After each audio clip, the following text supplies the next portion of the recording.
She was caught, her fingers wrapped around a warm loaf of bread, just 5 cents worth, and a strong hand clamped down on her wrist. Helena Sawyer looked up into the coldest blue eyes she had ever seen, belonging to a cowboy who could have destroyed her life with a single word to the marshal. She was 20 years old.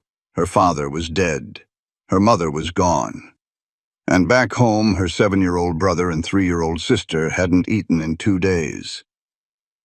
"Please," she begged, "I'll do anything, just don't turn me in." What happened next would change everything, not just for Helena, but for generations to come. Because sometimes the person who catches you at your lowest moment isn't there to punish you. They're there to save you. But could she really trust a stranger's kindness? Or was this offer too good to be true? One single act of kindness can create ripples that last for generations. We are not defined by our worst moments. We are defined by what we do with the grace we are shown. The value. This story reminds us that compassion costs nothing, but it can change everything. Choose to see the person, not the mistake. If this message touched your heart, drop a comment below and tell me what you think. Hit subscribe and the notification bell so you never miss a story. Now, let's begin. Helena Sawyer knew her luck had run dry the second her fingers wrapped around the warm loaf of bread outside the general store. Before she could even think to run, a strong hand clamped down on her wrist.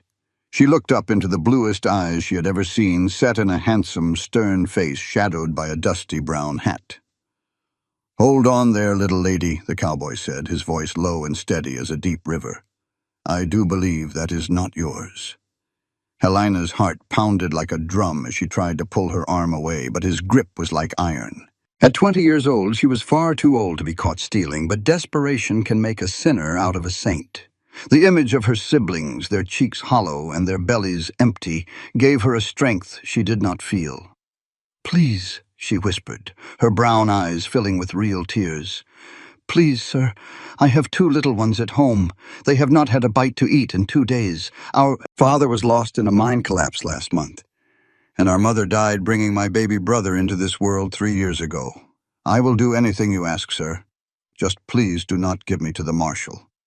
The year was 1873, and the town of Sonora, California still had some bark on it, even though the gold rush days were mostly over.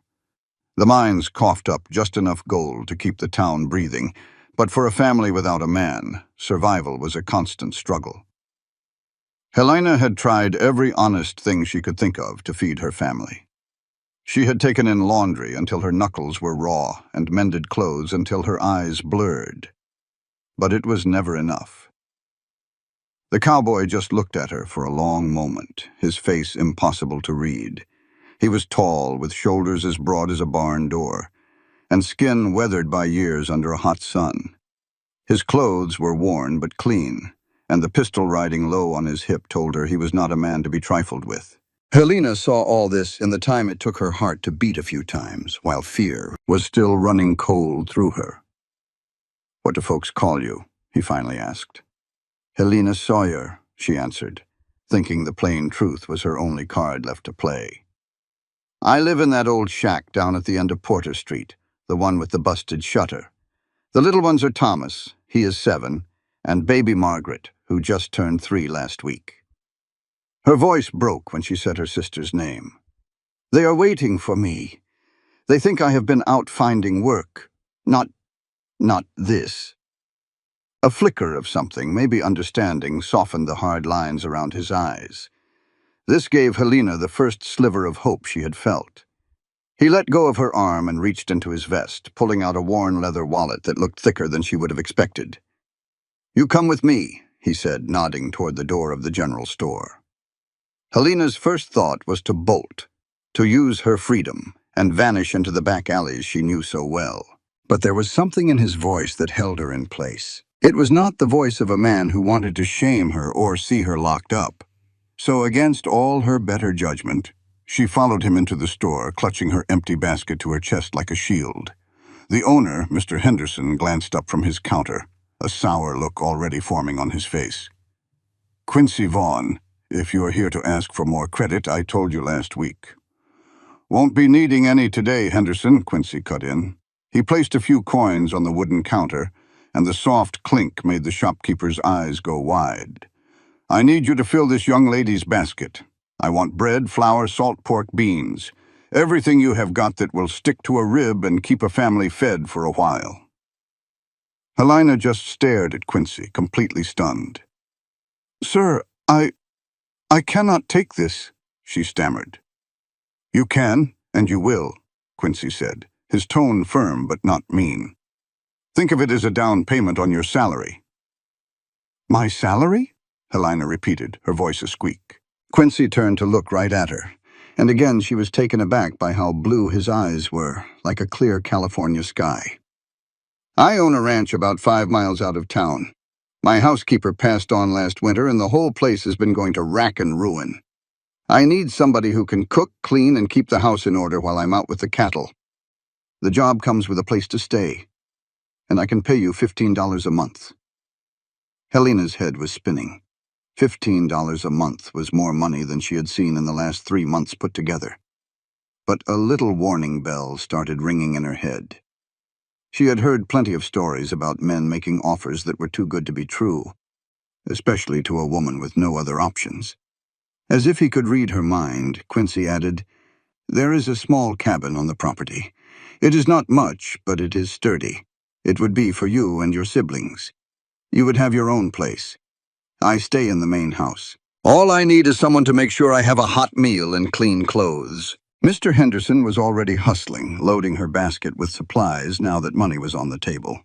Helena watched as he added loaves of bread, a sack of flour, a precious bag of sugar, dried beans, a slab of salt pork, and even a small can of peaches. Soon the basket was heavy with more food than she had held in weeks. I do not know what to say, Helena said, her throat tight with emotion. Say yes, Quincy told her plainly. Say you will take the job and give those kids of yours a fair shake. Helena thought of Thomas trying so hard to be the little man of the family. She thought of Margaret, whose 3rd birthday came and went without so much as a sweet treat. She thought of the landlord who swore he would throw them out on the street by the end of the week. Yes, she said, the word coming out stronger than she expected. Yes, Mr. Vaughn, I will take the job. Quincy, he corrected her, a small smile finally touching his lips. If we are going to be working together, we might as well be on a first-name basis. When can you and the children be ready to move out to the ranch? We do not own much to pack, Helena admitted. We could be ready by sunup tomorrow, if that works for you. Quincy nodded. I will bring a wagon by your cabin in the morning. First light. That should give you time to get the young ones fed and used to the idea of moving.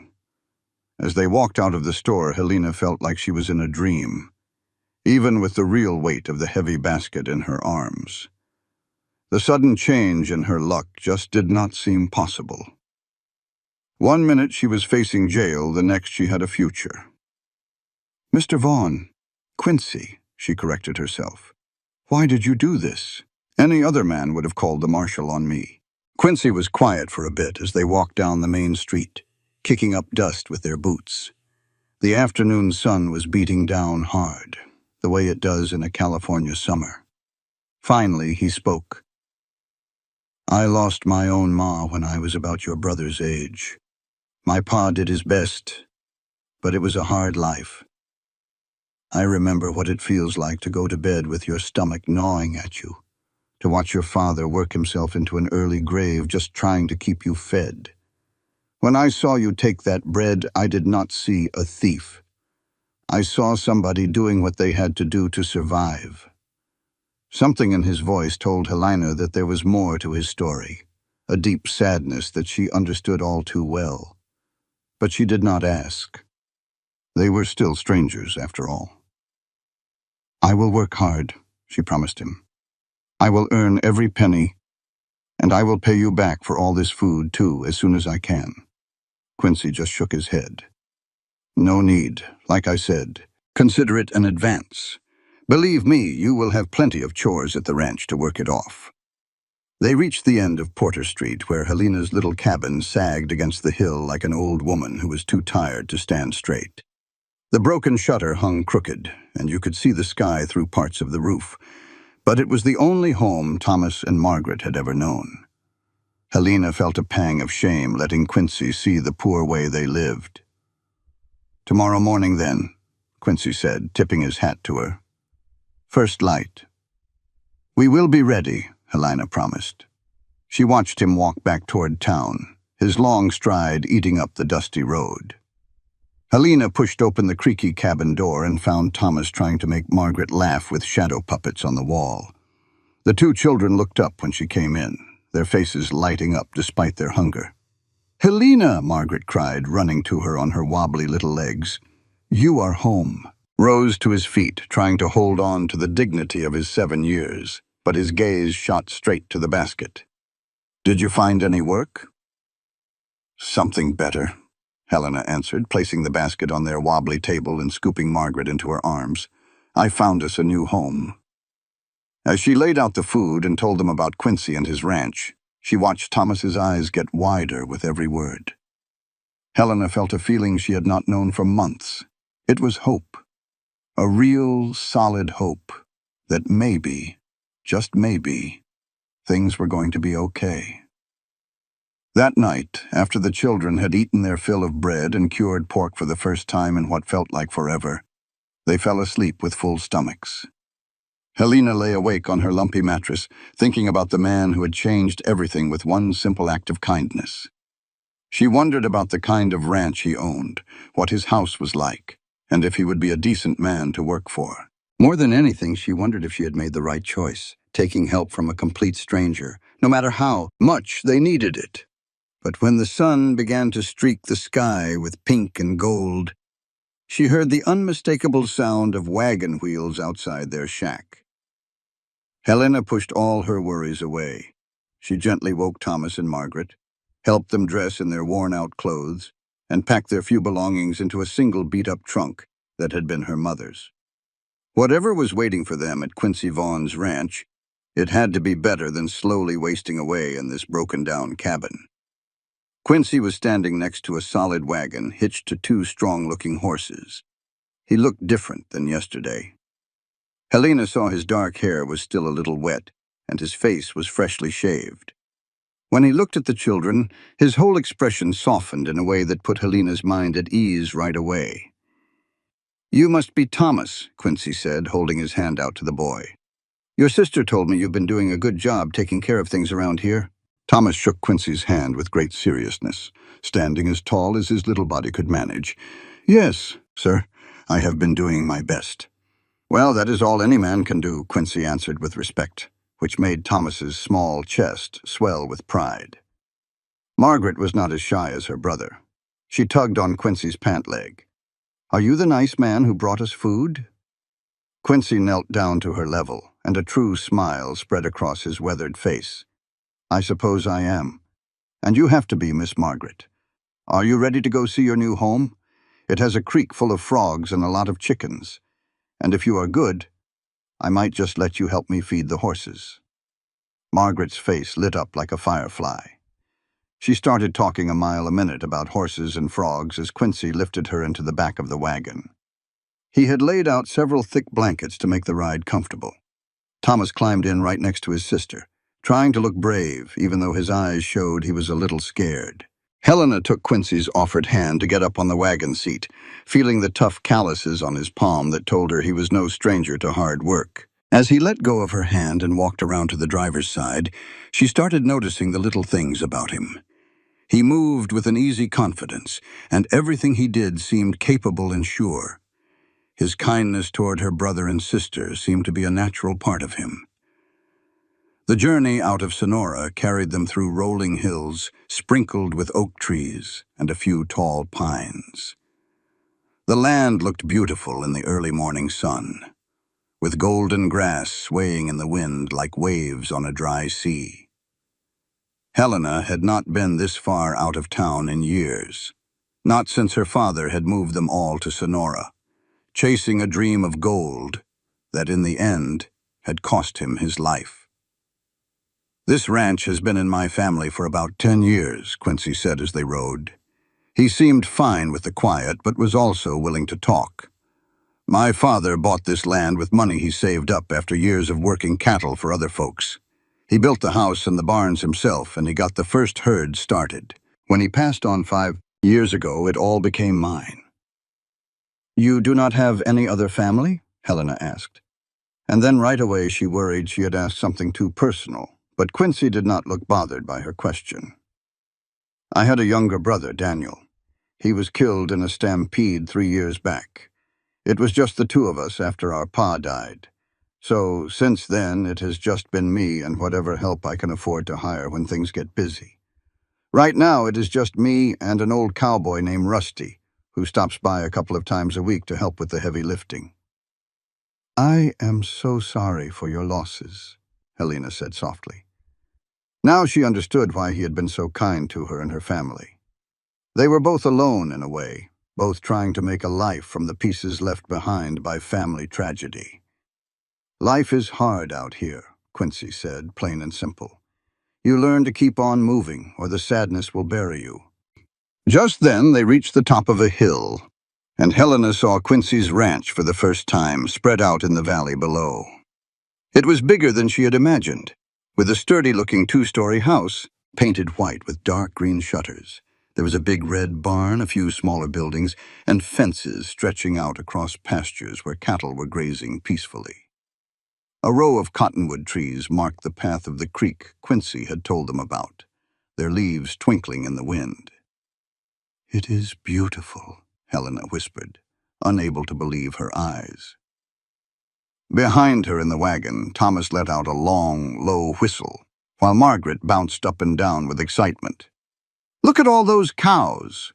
Are they all yours, Mr. Quincy? Most of them, Quincy answered, steering the horses down the gentle hill toward the ranch. About 200 head right now. It is not the biggest spread in the county, but it is all mine, bought and paid for. As they got closer, Helena could see that the house, while well-made, needed some care. It proved that Quincy was telling the truth about needing a housekeeper. The porch was dusty, the windows were grimy, and the flower beds someone had once planted with care were now choked with weeds. Even so, the framework of the ranch was good, built solid and strong just like the fellow who owned it. Quincy pulled the wagon to a stop before a little cabin sitting about 50 yards from the main house. It was a simple place but looked sturdy, with a stone chimney and real glass in the windows.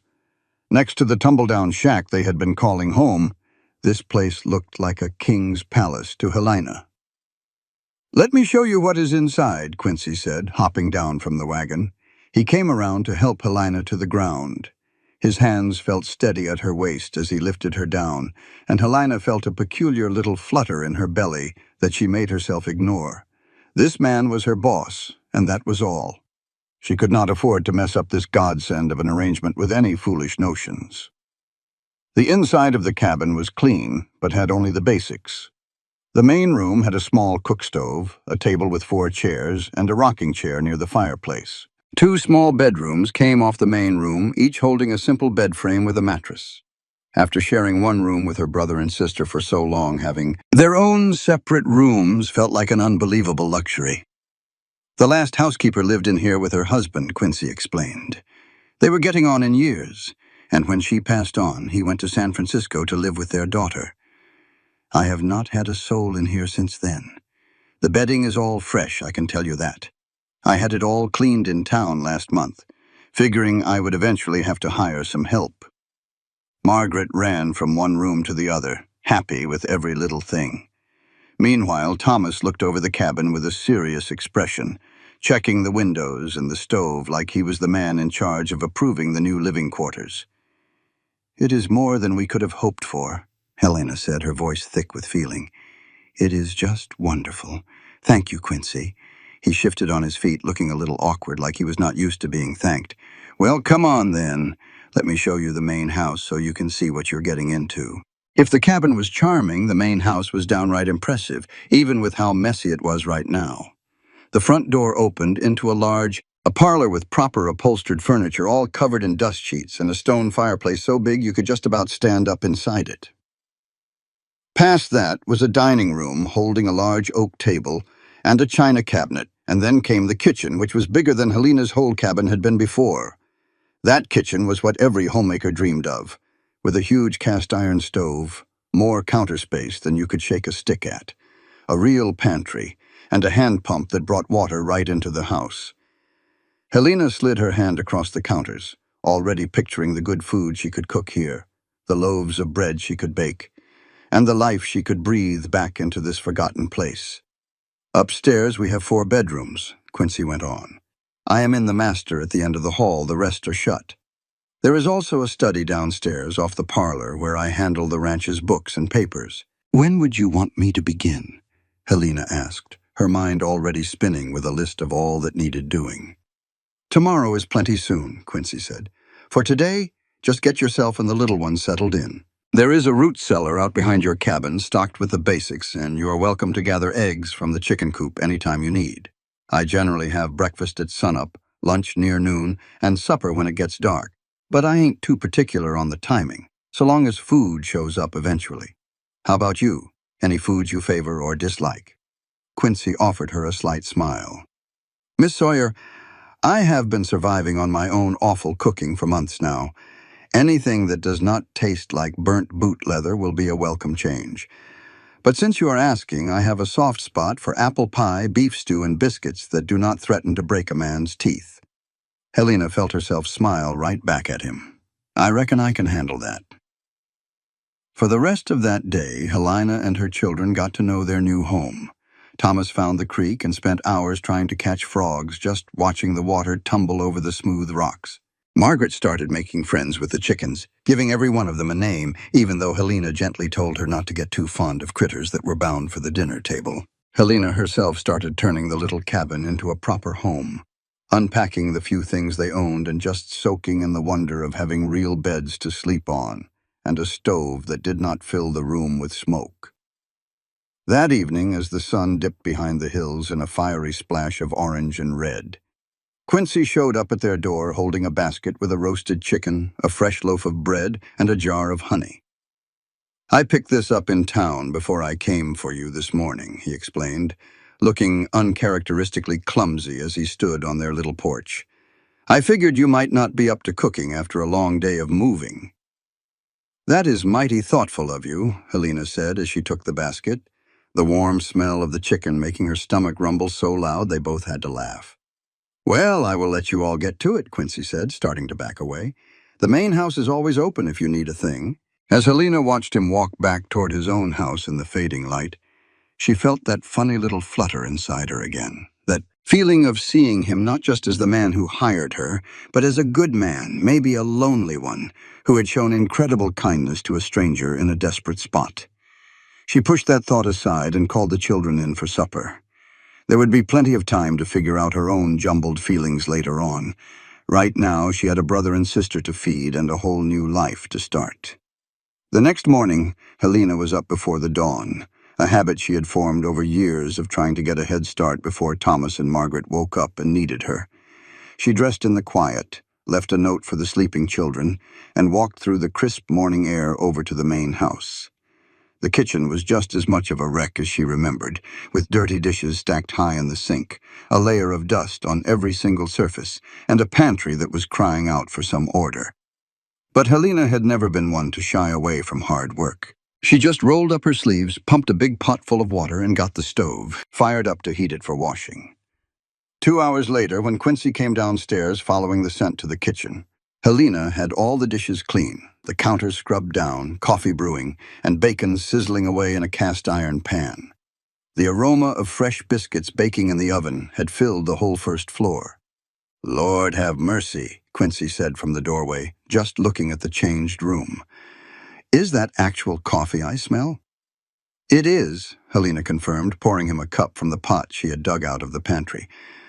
I hope you do not mind I helped myself to the pantry supplies. You had everything for a proper breakfast. It just needed putting together right. Quincy took the coffee mug like a man being handed a canteen of cool water, breathing in the steam before he took a long swallow. His eyes actually closed with pleasure, and Helena felt a surprising warmth, just being able to give him that simple comfort. Miss Sawyer, if breakfast is half as good as this kitchen smells, I am going to be wondering how I ever got by this long without you. Helena felt her face get warm at the praise and quickly turned back to the stove to hide her blush. It will be ready in a couple of minutes. Should I set a plate for you in the dining room? The kitchen table is just fine, Quincy said, easing into one of the chairs. I have not used that dining room since my brother passed. Seems too big and formal for just one fella. While Helena served up plates loaded with bacon, eggs, and fluffy biscuits with butter and honey, she asked, "Would it be all right if I brought Thomas and Margaret up here to eat? I left them asleep, but they will be stirring soon." "Of course," Quincy said, already digging into his food with gusto. "Bring them on up. There is more than enough, and it seems a waste for you to have to cook two separate meals." Helena walked quickly back to the cabin and woke the children, who were thrilled by the idea of eating in the big house. They got dressed in a hurry and followed her back, Thomas trying to walk properly while Margaret just skipped on ahead. Quincy watched with a grin as the children found their places at the table, Thomas sitting up ramrod straight and Margaret swinging her legs from a chair that was a bit too tall for her.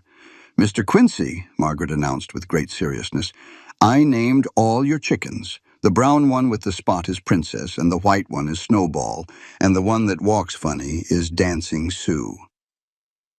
Quincy nodded like it was serious business. "Those are fine names. They fit them perfectly." "Are you a real cowboy?" Thomas asked, looking at Quincy with all the wide-eyed wonder of a 7-year-old boy. "Have you been on cattle drives and all that?" "I sure have," Quincy confirmed.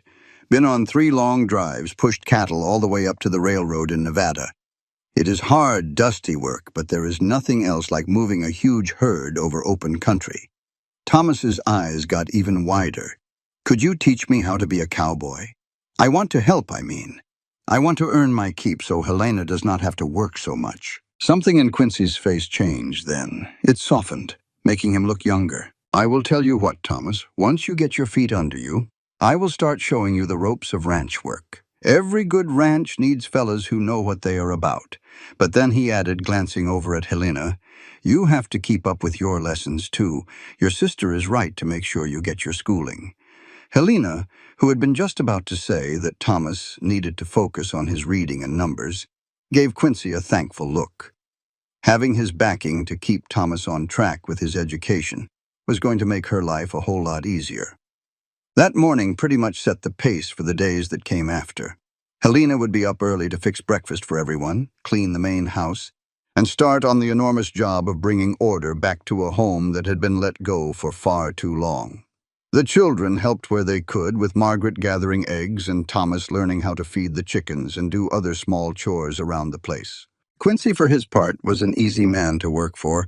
He was gone most days, out with the cattle, fixing fences, or handling one of the 100 other jobs that come with running a ranch. He never once complained about a meal, never found fault with Helena's work, and he treated Thomas and Margaret with a steady kindness that made Helena's heart ache in ways she did not expect. 3 weeks into their new life, Helena was on the back porch beating the dust from some curtains when Quincy rode up on his big bay gelding, leading a second horse behind him. This other horse was smaller, a pretty paint mare with kind, gentle eyes. "Got something I want to show you," Quincy called out, swinging down from the saddle with the smooth motion of a man who had spent his whole life on a horse. Helena put down her rug beater and walked over, curious. "What is it?" "Well, I got to thinking," Quincy said, scratching the back of his neck the way he did when he was a little unsure of himself, "that it is a far piece to walk into town when you need supplies. And you might want to take the children out for a ride sometimes, or just have a way to get around that does not rely on me being free with the wagon." Helena looked at the mare, and she understood, dawning. "Quincy, I cannot take a horse. That is just too much." "It is not a gift," Quincy said right away. "It is part of the job. A housekeeper has got to have a way to get to town for supplies, does she not? And besides that, Daisy here is getting a little too old for tough ranch work. She needs an easier life with someone who will be gentle with her." Helena walked toward the mare slowly and held out her hand for Daisy to sniff. The horse gently nudged her palm and was friendly. "I do not know how to ride," Helena admitted in a quiet voice. "Then I will teach you," Quincy said, as if it was the easiest thing in the world. Tomorrow is Sunday. The ranch work can wait a day. We will have our first lesson right after breakfast. Sunday morning came bright and clear. After a good breakfast of pancakes and sausage, Quincy brought Daisy around to the front of the house. Thomas and Margaret sat on the porch steps to watch, both of them excited to see their sister learn something new. The first thing you need to know, Quincy started showing Helena how to get close to a horse, is that they are mostly gentle animals if you just treat them right. This here is Daisy, and she is about the calmest mare a person could ask for. She has been around a good long while, so not much gets her spooked. He showed Helena the right way to saddle the horse, explaining every step as clear as day. He let her try it herself until she could do it on her own. Then, the moment Helena had been waiting for and worrying about finally arrived, actually climbing up on the horse. "I will give you a hand up," Quincy said, standing right beside Daisy. "Put your left foot in the stirrup, and I will give you a little boost."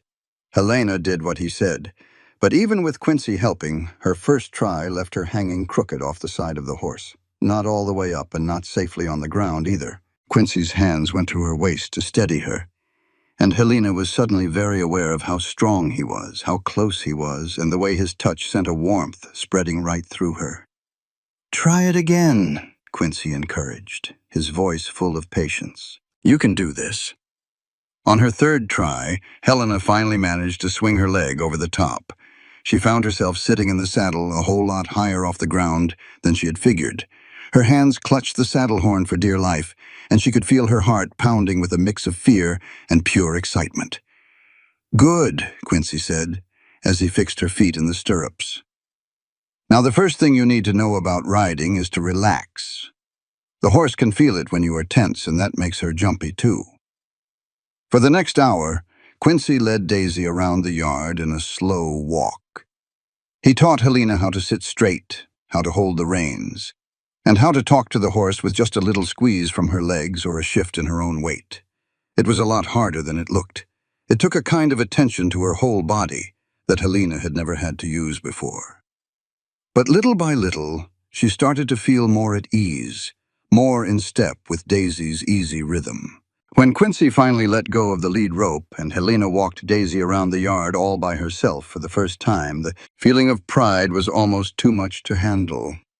"You are a natural at this," Quincy said, grinning up at her. "A few more lessons and you will be racing Thomas down to the creek." Helena laughed. And it was a real happy laugh, the first one in longer than she could remember. "I do not know about any racing, but I have a feeling Daisy and I are going to get along just fine." That evening, after the children were tucked in bed, Helena sat on the cabin's little porch. She let herself think about all the things she had been pushing out of her mind for weeks. She thought about how Quincy's smile started a warm feeling deep in her chest. She thought about how he was with Thomas and Margaret, so patient and kind, giving them the kind of good man to look up to that they had been missing. She thought about how gentle his hands were when he helped her onto the horse, the way his touch had made her skin tingle. She was starting to fall for him. That thought should have scared her half to death. It should have made her panic about losing her job and the safe place she had found for her siblings. But instead, all she felt was a quiet sense of wonder, like finding a treasure she was not even looking for. The big question was, did Quincy feel anything like that for her? Or was he just being a kind boss? Helena had no experience with courting, no way of knowing how to read the looks he sometimes gave her.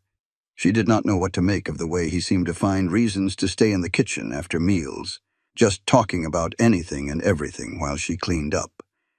She made a sensible choice to keep her feelings tucked away. She could not risk this job. She could not risk her brother and sister's well-being over something that might just be her own wishful thinking. But it seemed like fate had something else in store. 2 days later, Helena was in the kitchen getting lunch ready, when she heard the sound of several horses riding up. Looking through the window, she saw Quincy coming in with 3 other men. All of them looked like they had been on the trail for a while, covered in dust. She quickly threw more potatoes in the pot and put on some extra coffee, just figuring they were ranch hands Quincy had hired for some kind of job. When the men walked inside, Helena felt a tension in the air right away. The three strangers had hard-looking faces and sharp eyes that looked over the house in a sizing-up way that made her feel uneasy. "Miss Sawyer," Quincy said, his voice held carefully neutral. "These fellas are interested in buying some cattle. We are going to talk business in the study. Could you bring some coffee in there when it is ready?" "Of course," Helena said. She saw the tight look around Quincy's eyes that told her this was not a meeting he was happy about.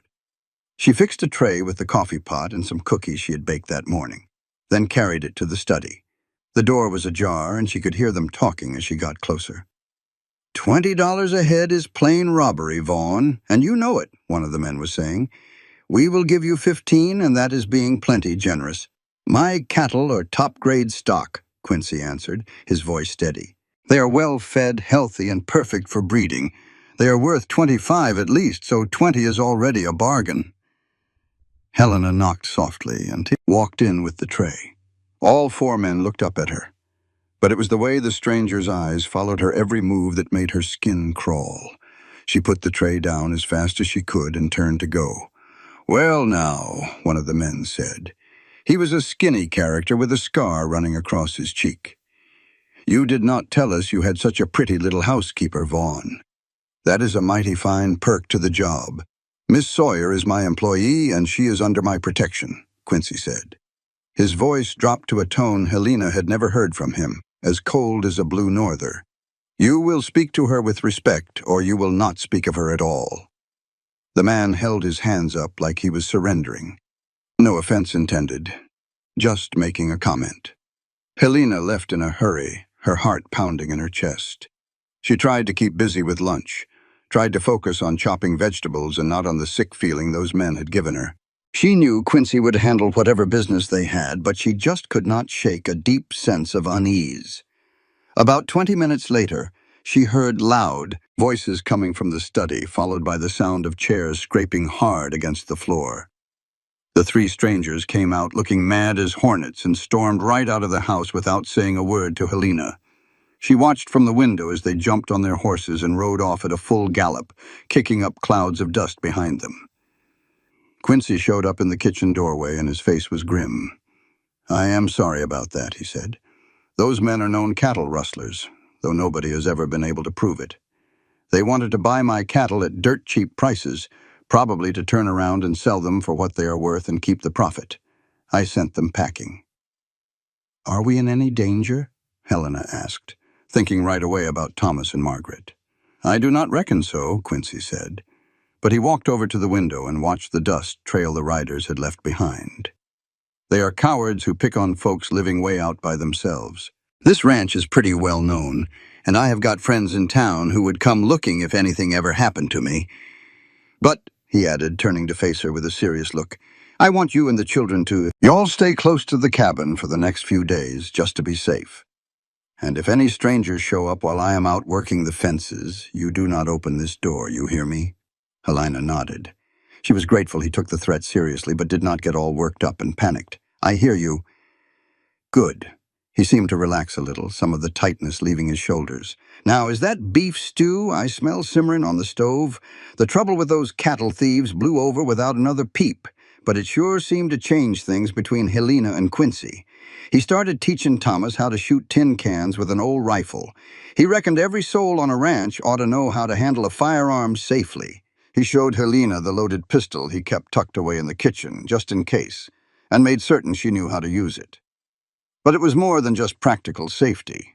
A new kind of protectiveness showed in the way Quincy was with Helena and the little ones. He took it upon himself to do extra chores around the cabin, nailing down loose boards and making sure the door lock was solid.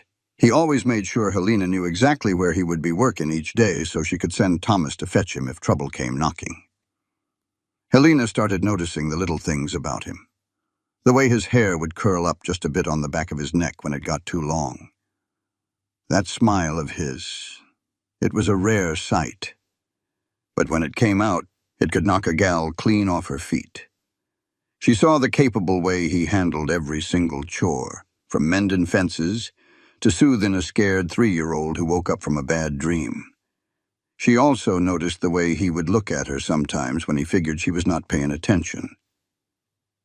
There was a softness in his blue eyes that just about took her breath away. Summer heat settled in deep through August, and the ranch was doing better than ever under their care. The house had never felt so tidy, the food had never tasted so good, and Quincy's cattle were getting fat and looking healthy. Thomas was filling out, growing stronger from good meals and hard work. He lost that skittish, haunted look and was becoming the confident young man he was meant to be.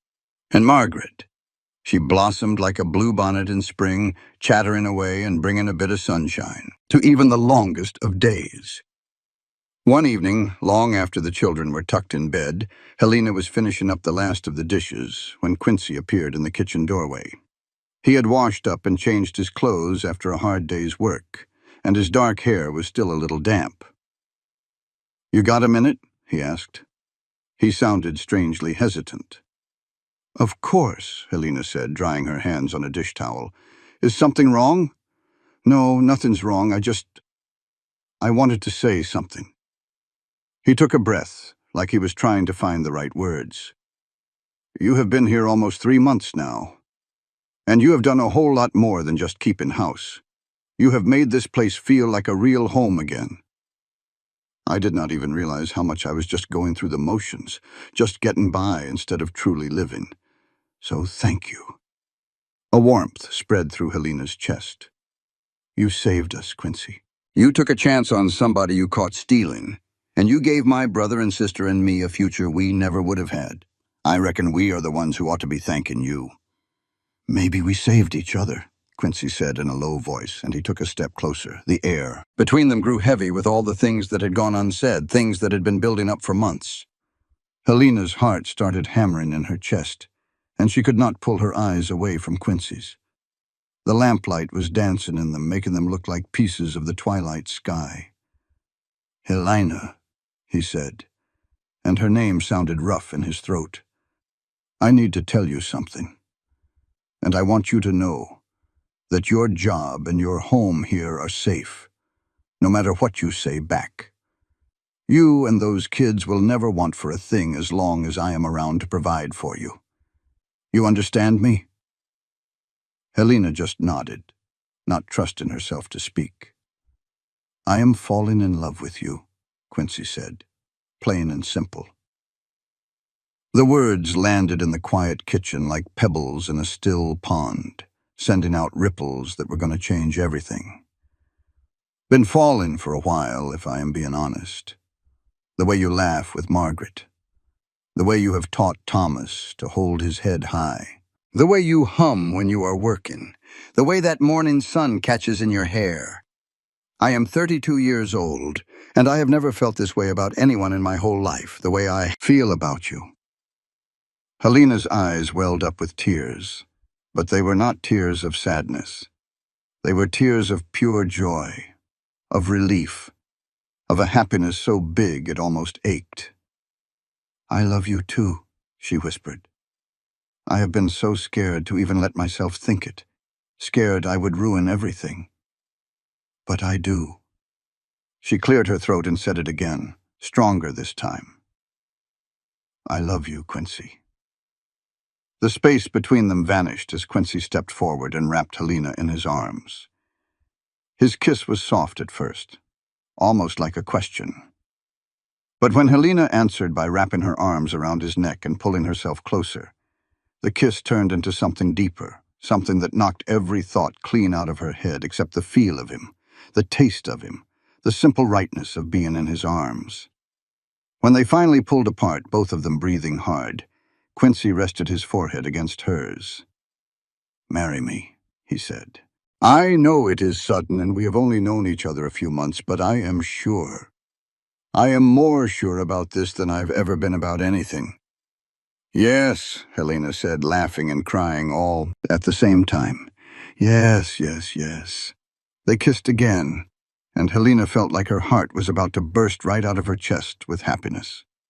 In just a few short months, she had gone from being desperate and hopeless to finding love and a future. It felt like the most precious miracle she could imagine. When they told Thomas and Margaret the next morning over breakfast, both kids let out a cheer. Thomas, trying his best to act all grown up, shook Quincy's hand real serious and said, "I will help you look after her, sir. You can count on it." Margaret just threw herself at Quincy and Helena, trying to hug them both at once while she squealed with delight. "We are going to be a real family." They planned the wedding for early September. That gave them just enough time to get everything arranged. But it was not so far off that the waiting would be torture. Quincy was determined to do things right, even though Helena told him a simple little ceremony would be just fine. "You deserve a real wedding," he told her, his voice firm. "A pretty dress, flowers, the whole town invited to see it. I want everyone to know how proud I am that you are agreeing to be my wife." So, before she knew it, Helena was being led to the best dressmaker in Sonora. Quincy told her to pick whatever her heart desired and not to give a second thought to the cost. The dress she finally chose was a simple but beautiful one made of cream-colored silk with delicate lace around the collar and the cuffs. When she put it on and saw herself in the big mirror, she could hardly recognize the skinny, desperate woman who had been caught stealing bread just a few months back. The wedding took place in Sonora's little church on a perfect September afternoon.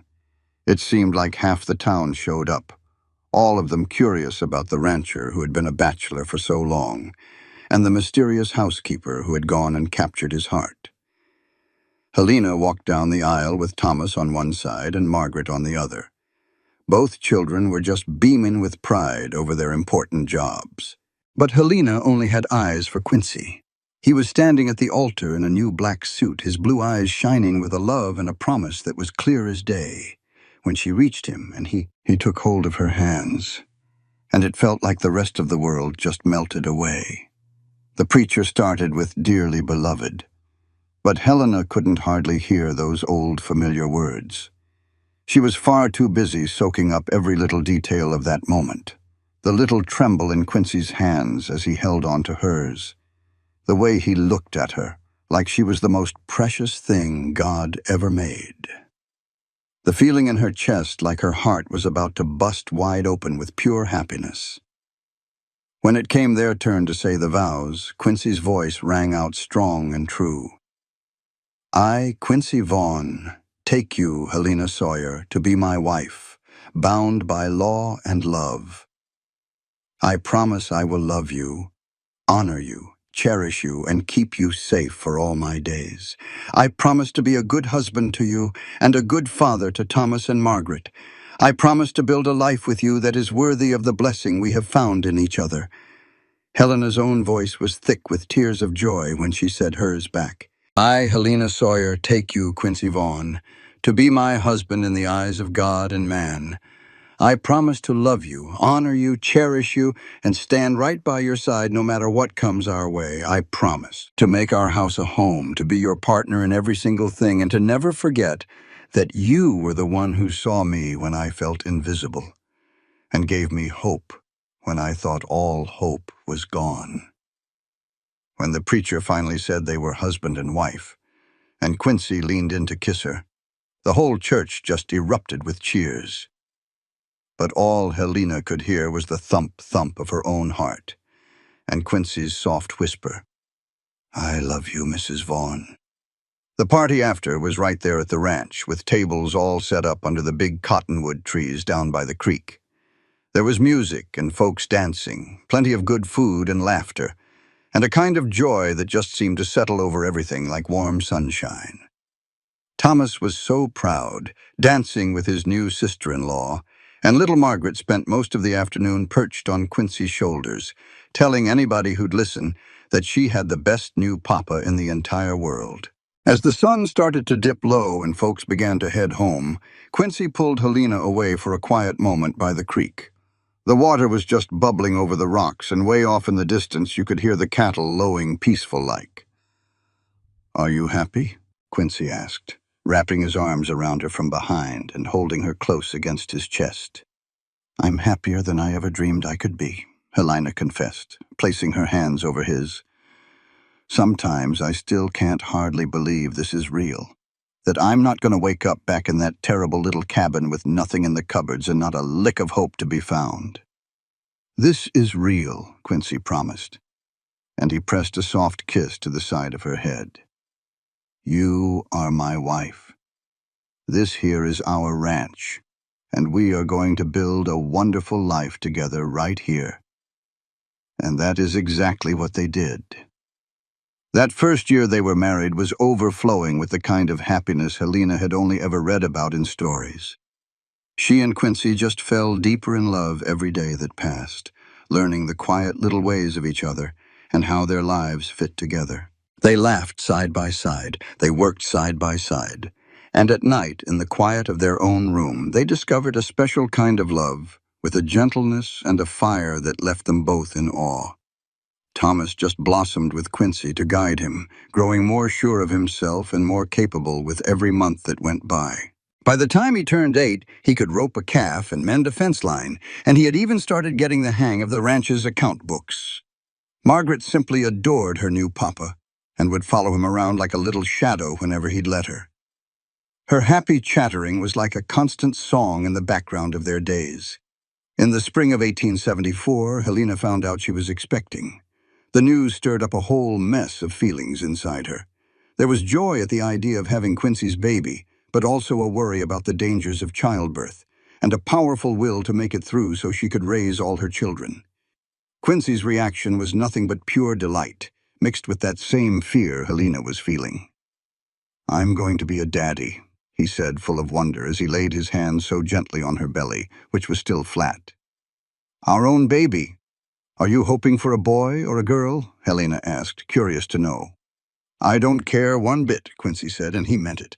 "As long as the two of you are healthy, that is all that matters in this world." But then he added with a big grin, "If it is a boy, I was thinking we could name him Daniel after my brother, and if it is a girl, maybe Grace for my mother." "I love both of those names," Helena said, her heart touched that he wanted to honor his family like that. The pregnancy went along just fine, with Helena keeping up with her chores around the house until Quincy finally put his foot down in her 7th month. He insisted she needed to rest more. He went and hired a young woman from town to help with the heavy cleaning, even though Helena argued that she was getting along just fine. "You are carrying some mighty precious cargo," he told her with a firm look. "My job is to take good care of you both."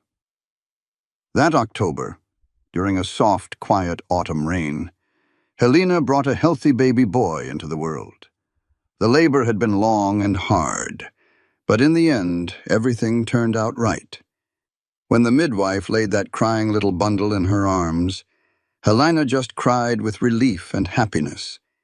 He already had Quincy's eyes. You could see hints of that deep blue, and he had a full head of dark hair. "Daniel," Quincy said, and his voice was all thick with emotion when he held his son for the very first time. "Daniel Quincy Vaughn, welcome to the world, little fella." Thomas was just taken with his new baby nephew, and Margaret was nearly bursting with excitement to have a baby in the house.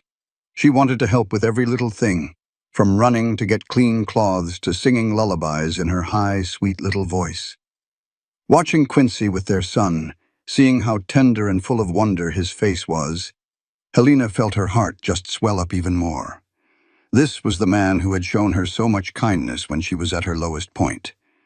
And now, he was the father of her child, the very center of her whole world, her partner in building a life that was richer than she could have ever dreamed up. 2 years later, in 1876, Helena gave birth to their daughter, Grace. She was a blue-eyed little beauty who had her daddy wrapped around her tiny finger from the second she was born.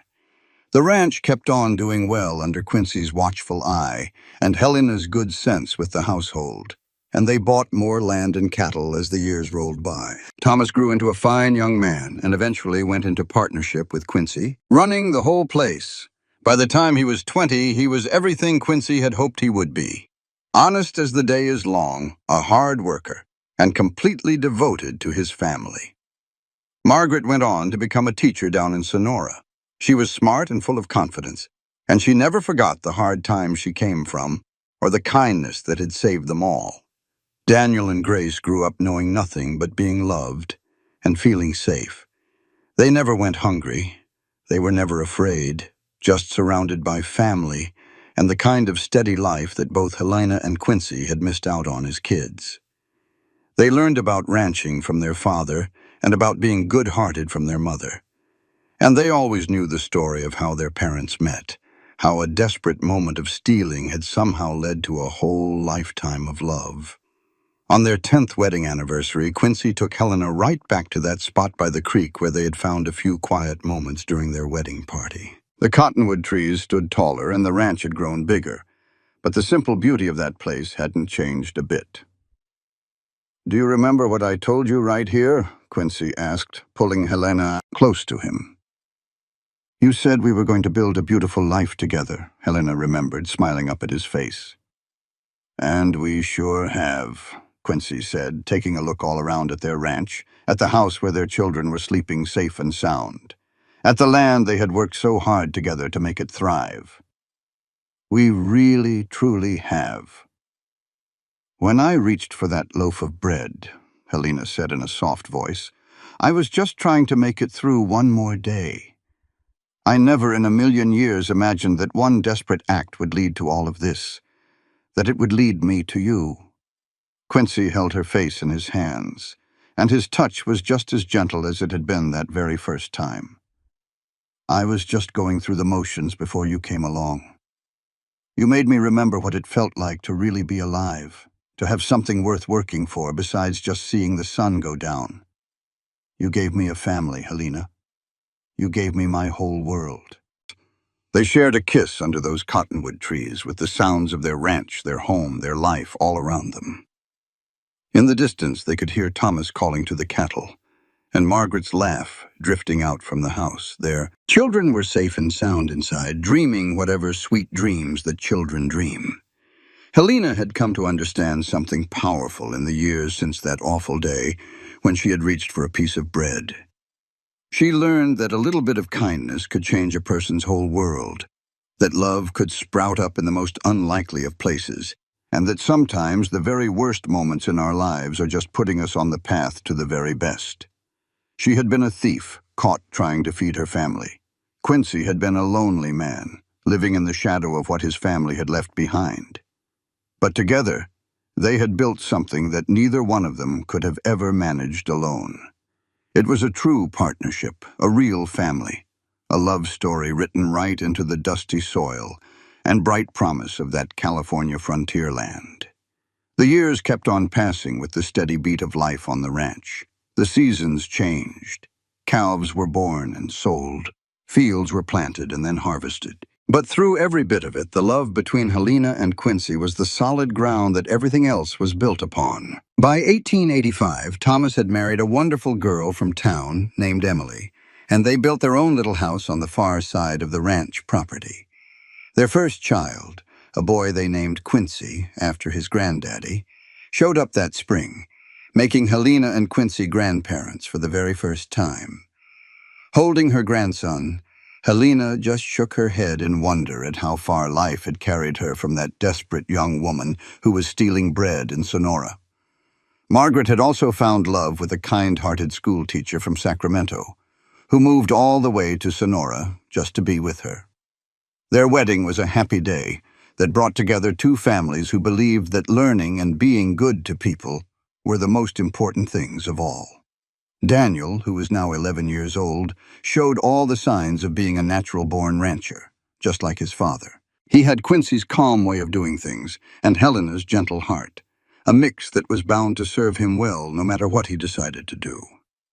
Grace, at 9, was already showing bits of her mother's knack for keeping things in order, and her father's stubborn streak keeping careful little notes on all the chickens. Eggs she gathered and the vegetables she grew in her own little garden.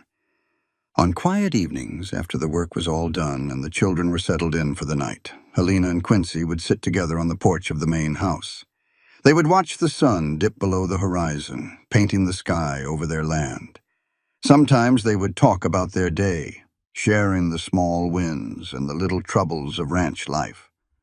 Other times they would just sit there in a comfortable silence, holding hands, feeling content, just knowing they had built something good that would last.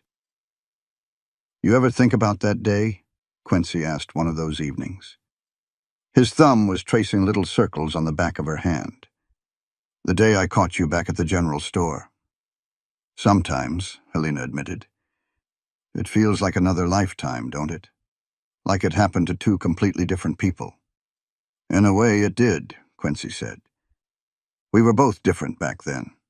Harder, I think. Lonelier, and a whole lot more scared." Helena nodded. She thought about the fear that had pushed her to stealing, the desperation that had made every single day a fight just to get by. "I was so sure my life was over when you grabbed my wrist. I thought for certain you were going to have me arrested. That Thomas and Margaret would end up in some orphanage, or even worse." "I almost did turn you in," Quincy confessed. "My first thought was to haul you right down to the marshal's office. But then I looked in your eyes. I saw the real fear and the desperation in them, and I remembered what it felt like to be that scared. My pa and I, we went through some real lean times after my mother passed. There were days we did not know where our next meal was coming from. I could not bring myself to condemn you for just trying to feed your family." "So you saved us instead," Helena said softly. "You gave us everything." "No," Quincy corrected, turning to look right at her. "We saved each other. You gave me a reason to care about this place again, to see it as a home instead of just some land to be managed. You gave me a family. You gave me a purpose. Before you came along, I was just going through the motions, just waiting to die like my father and my brother did. You made me want to live again." Tears gathered in Helena's eyes as she leaned over to kiss her husband. His words still moved her, even after all these years. "I love you," she whispered against his lips. "I will love you till my last breath, and even after that." "And I love you," Quincy answered, pulling her in closer. "My brave, beautiful wife, who was not too proud to do what she had to do to protect her family. You are the strongest person I have ever known." As the last bit of daylight faded from the sky and the first stars began to pop out, they stayed right there on the porch, wrapped up in each other's arms. From inside the house, they could hear the sounds of their children getting ready for bed, Daniel reading to Grace from one of her favorite storybooks. From out across the ranch came the sounds of the land settling in for the night. The cattle were lowing softly, the horses were shifting in their stalls, and the wind was rustling through the cottonwood trees down by the creek. The years kept on coming, bringing their mix of happiness and hardship, of good times and loss. In 1889, the steady march of time finally came for old Rusty, the ranch hand who had been a fixture at Quincy's side since long before Helena's arrival. They laid him to rest under a mighty oak tree on a hillside, a place that watched over the entire ranch. Quincy stood there over the fresh earth, tears marking paths through the dust on his cheeks, mourning a man who had been more like family than a hired hand. But the world keeps turning, and life must go on. Thomas and Emily welcomed 3 more children, filling their small cabin until it was overflowing with happy noise and laughter. Over at their place, Margaret and her husband adopted 2 youngsters left orphaned by a typhoid outbreak, giving them the same kind of fresh start that Helena herself had once been blessed with. Daniel, now a strapping 16-year-old, was growing into a capable man with a steady mind. You could just tell he would make sound choices for the ranch when it became his turn. His sister Grace, at 14, found her passion for healing after she helped the town doctor set the broken arm of another ranch hand. Helena and Quincy did everything to encourage her dream, even though their hearts knew it probably meant she would have to leave the ranch for schooling in a bigger city. If she has her heart set on being a doctor, then we are going to support her," Quincy said with a firm voice when Helena shared her worries about Grace leaving home. "We give our children roots to ground them, but we also have to give them wings to fly." Helena knew he was speaking the truth, even though the idea of any of her kids leaving made her own heart ache something fierce. But she also knew that what she and Quincy had built was something special, a family held together by love and support. It was a place where every person could chase their own dreams, knowing they always had a home to come back to. In 1892, Helena and Quincy celebrated 19 years of marriage. They threw a party that brought out their whole extended family, and what felt like half the town of Sonora.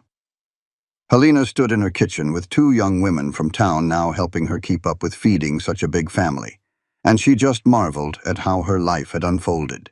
She was 40 years old, still feeling healthy and strong, and she had a husband who loved her just as much as he did on the day they were married. Her brothers and sisters, who were once so thin and desperate, were now grown and thriving with families of their own. Her own children were growing up to be fine young men and women. The ranch was doing well, prosperous and managed right. By any way that truly mattered, Helena's life was a greater success than anything she could have ever cooked up in her wildest dreams. That evening, as she and Quincy were getting ready for bed, she turned to him and said, "Do you ever stop and think that we've been together now for longer than we were apart? Our life together makes up most of our story." Quincy stopped in the middle of pulling off his boots and gave her a warm smile. "And what a story it has been, my dear. Do you reckon the children will tell their own kids about how we first met?" "I sure hope they do," Helena said. "I want them to understand that even when you are in your darkest hour, a little kindness is still possible. I want them to know that one person showing some compassion can change a whole life. That love can sprout up in the most unlikely of places." "You ought to write it all down," Quincy suggested. "The whole story from your side of it, so it doesn't get lost or twisted as the years go by." Helena thought about that for a moment. "Maybe I will when things get a little quieter this winter. Maybe I will start a journal about our lives." And she did. She started that journal and filled one page after another with her memories and thoughts. She wrote about the fear and the desperation she felt in those early days. She wrote about the moment Quincy's hand grabbed her wrist and turned her entire world around forever. She wrote about the slow and steady process of falling in love, about the miracle of being pregnant and giving birth, and about the joy of watching their family get bigger and bigger. She wrote about the hard times they had faced side by side, the drought years when the water was low, the brutal winters when they lost good cattle, and the never-ending work it took to keep a ranch going in a land that did not give up anything easy. But more than anything, she wrote about love, the love between a husband and a wife, the love of parents for their children, and the love between siblings who had made it through tough times together. She wrote about how love was not just some passing feeling, but a choice you had to make fresh every single morning, a promise to stand by someone no matter what came your way. By 1895, as Helena and Quincy were getting close to their 22nd anniversary, the ranch was running like a well-oiled machine, thanks to a mix of family and some hired hands. Thomas was in charge of the day-to-day cattle work, while Daniel, who was now 21, had shown he had a real knack for the business end of things. He could negotiate prices and contracts with a sharpness that made even the toughest old buyers take notice. Grace had, in fact, gone off to San Francisco to study medicine, and she wrote letters home that were just bursting with excitement and grit. Margaret's adopted children were doing wonderfully, showing that same tough spirit that comes from getting a second chance at a good life. Quincy was 54 years old now, his dark hair having plenty of silver running through it, but he was still as strong and capable as ever. He still got up before the sun to check on the cattle and ride the fences of their land. Helena, at 43, had a few more laugh lines around her eyes and some gray in her brown hair, but Quincy still looked at her like she was the most beautiful woman he had ever seen. "Do you ever regret it?" Helena asked him one morning as they sat drinking coffee before the rest of the house was awake. "Taking a chance on a thief?" Quincy let out a deep, warm laugh that filled the quiet kitchen. "Only every single day." Helena's face dropped for just a second before she caught the playful sparkle in his eyes. "The only thing I regret," Quincy went on, reaching his hand across the table to take hers, "is that I did not find you sooner. That you had to fight all by yourself for so long before life finally brought you to me. Every day I spent without you feels like a wasted day. Time I could have been loving you." "You old romantic fool," Helena said, but her eyes were shining with happy tears. "I am your romantic fool," Quincy corrected her gently. "For the rest of my days." and he was a man of his word. Through the turn of the century, through brand new troubles and brand new joys, Quincy was always Helena's steady partner and her one true love. When a fire took one of the barns in 1898, they built it back up together. When a mean winter in 1901 took almost a fourth of their herd, they bore the loss and rebuilt it together. When Grace came back home after she finished her medical training and said she wanted to open a practice right there in Sonora, they backed her dream completely and helped her find a good building in town. By 1903, Helena and Quincy had celebrated 30 years of marriage, surrounded by 3 generations of their family. Thomas and Emily had 7 children of their own, ranging from 18 down to 6. Margaret and her husband had their 2 adopted kids, plus 3 more of their own. Daniel had married a rancher's daughter from the next valley over, and they had just welcomed their first baby. Even Grace, who was busy as could be with her medical practice, had found love with another doctor and married him in a simple little ceremony right there at the ranch. Sitting at that long table under the cottonwood trees, the very same trees that had shaded their wedding party all those years ago, Helena looked out at all the faces she loved and felt a sense of peace so deep it was almost overwhelming. "What is on your mind?" Quincy asked, putting his hand over hers. "I am thinking about bread," Helena admitted with a small smile. Quincy raised an eyebrow because that was not the answer he was expecting.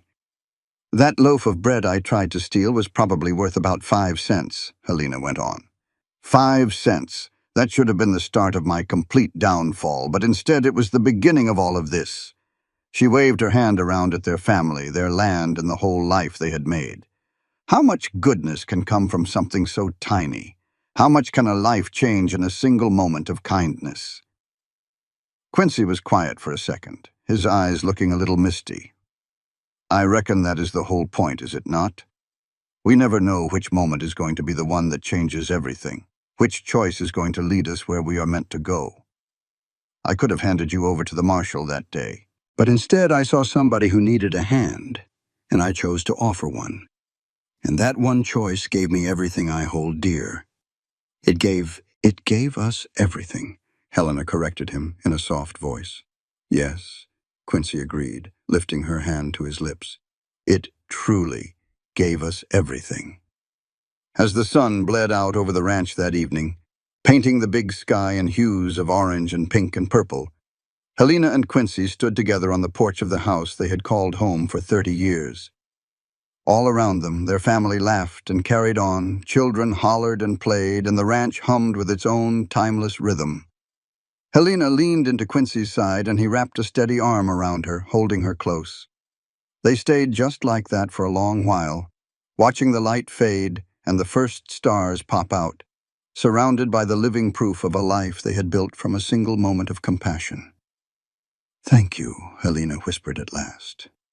"For what?" Quincy asked, though the warmth in his voice said he already knew.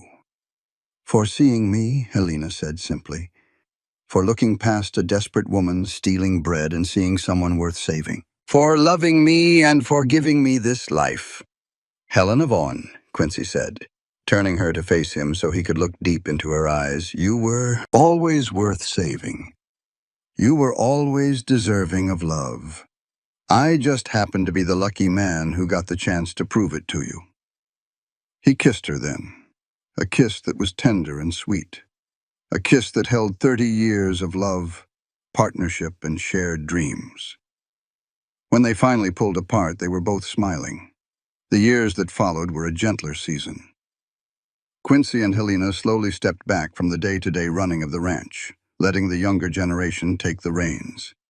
Daniel proved he was more than up to the task, bringing in new breeding stock and modernizing some practices, all while keeping a deep respect for the land and the animals.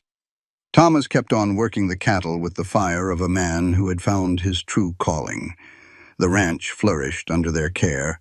Helena spent her later years surrounded by grandkids and great-grandkids, teaching them how to bake bread and telling stories of the old days. She never forgot where she came from or just how close she had come to losing it all. That knowledge made every single moment sweeter, every blessing more precious. Grace's medical practice grew to be one of the most respected in the whole region, and she never charged a dime to families who couldn't afford to pay, remembering her own family's brush with desperate poverty. Margaret continued her work as a teacher, shaping young minds and opening doors for children who might otherwise have had none. Thomas's children grew up strong and capable, getting ready to take over the ranch when their time came. In 1910, Quincy and Helena celebrated their 37th anniversary. Quincy was 69 years old. He was still active, but a bit slower now, more content to watch the sunset from the porch than to ride out and check the far fences. Helena, at 58, had silver woven in her hair and lines on her face that mapped out decades of laughter and love. They sat together on that familiar porch, hands clasped, watching another generation of children play in the same yard where their own had once played. "No regrets?" Helena asked, a question that had become a small tradition between them. "Not a single one," Quincy replied, the answer that was always the same, only that we do not get to do it all over again. "I would live every moment of this life 1,000 times if I could," Helena said. Quincy squeezed her hand. "Then we must have done something right." "We did everything right," Helena corrected him. "We loved each other. We raised our children well. We built something that will last. We took a moment that could have ended in pure tragedy and turned it into the start of something beautiful." In 1915, Quincy came down with a nagging cough that worried Helena, no matter how much he insisted it was nothing. Grace examined him and told him to rest. But they all knew that time was finally catching up to the man who had been the cornerstone of their family for so long. He was 74 years old and had lived a full, rich life. But that did not make the thought of losing him any easier for Helena to bear. "I am not ready to let you go," she told him one night as they lay in bed, her hand resting over his heart. "I am not going anywhere yet," Quincy promised, covering her hand with his own. "I still have too much to live for." And true to his word, Quincy rallied. He could not work the ranch anymore, but he could sit on the porch and watch his grandkids ride the horses. He could share his wisdom with Daniel about managing the land. He could hold Helena's hand and tell her he loved her every single day. They made it to their 42nd anniversary in 1915, an occasion they marked with a quiet celebration with just their immediate family. The children had wanted to throw a big party, but Quincy was just too tired for all that fuss. Instead, they gathered around the table in the kitchen where Helena had cooked thousands of meals, and they shared stories and laughter and love. "Tell us again how you met," one of the grandchildren asked, just as someone always did at family gatherings. Helena and Quincy shared a look, a whole conversation passing between them in that single glance. "Well," Helena began, her voice strong despite the emotion welling up inside her. "It was the summer of 1873, and I was desperate and scared, and I was trying to steal bread to feed my little brother and sisters, and your grandfather caught me. He could have had me arrested," she continued, looking at Quincy with all the love of 42 years shining from her eyes. "He could have turned away and pretended not to see a thing. But instead, he filled my basket with food and offered me a job. He changed my entire life with one single act of kindness." "She changed mine, too," Quincy added softly. "She made me remember what it meant to have a family, what it meant to have something worth fighting for. She gave me everything that matters." The grandchildren listened, captivated just as they always did, even though they had heard the story dozens of times. It never got old. This tale of hardship overcome and love found in the most unlikely of places. That night, after everyone had gone home and the house was quiet, Helena and Quincy lay in bed together, holding each other close. "I meant what I said earlier," Quincy murmured into her hair. "You gave me everything that matters. And you gave it all back to me," Helena replied. "Everything I have, everything I am, I owe to you." "No," Quincy corrected her gently. "You were always strong, always capable. I just gave you the chance to prove it." They fell asleep like that, wrapped in each other's arms. Two souls who had found their perfect match in the most imperfect of circumstances. Quincy Vaughn passed away peacefully in his sleep 2 weeks after their anniversary, with Helena right there beside him and their family nearby. He was 74 years old and had lived to see his ranch prosper, his children succeed, and his grandchildren grow. He died knowing he was loved, and that he had loved well in return. Helena grieved, a deep and powerful grief, but not without hope. She had 42 years with the man she loved. She had built a life and a legacy that would endure long after they were both gone. She continued to live in the ranch house, surrounded by family, finding comfort in her children and grandchildren, and in the certain knowledge that she and Quincy had done what they set out to do. They had built something that would last. She lived for another 8 years, staying sharp and involved right up to the end. She finished her journal, filling in the final chapters of their story, making sure that the generations to come would know how it all began. She kept on baking bread, teaching her granddaughters the very techniques her own mother had taught her, connecting the past and the future through the simple act of kneading dough. In the spring of 1923, Helena passed away at the age of 70, surrounded by 3 generations of the family she and Quincy had created. Her last words were, "Tell him I am coming." And those who heard them knew, without a single doubt, that she was talking about Quincy, waiting for her somewhere beyond this life. They buried her right next to her husband under the big oak trees on the hillside, with a clear view of the ranch they had built together. Their headstones were simple but said everything that needed to be said. Quincy Vaughn, 1841 to 1915, beloved husband, father, and friend. Helena Sawyer Vaughn, 1853 to 1923, beloved wife, mother, and heart of our home. But the real monument to their love was not carved in stone. It was in the thriving ranch that carried the mark of their hard work and dedication. It was in their descendants who carried their values of compassion and kindness out into the world. It was in the stories passed down through the generations, a constant reminder that one moment of mercy could change everything. Daniel kept running the ranch based on the principles his parents had taught him, treating his workers fairly and managing the land with respect. He made sure his own children knew the story of how their grandparents met, how a desperate act and a compassionate response had laid the foundation for everything they now enjoyed.